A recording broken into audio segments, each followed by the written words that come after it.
大家好，神隐起来的这个神奇小子王一博，热度似乎是神隐不了的。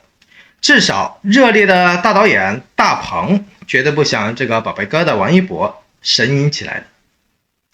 但凡看过大鹏电影的人，应该都有一个和新闻我一模一样的怪怪的印象。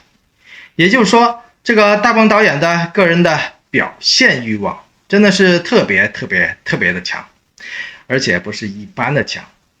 他很喜欢给自己很多的镜头，然而呢，真正的演技的方面呢，却都是书面上的，是表面上的，生动不起来的那一种。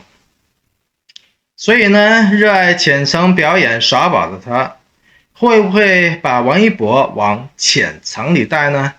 真的是要视乎您的祷告的力量。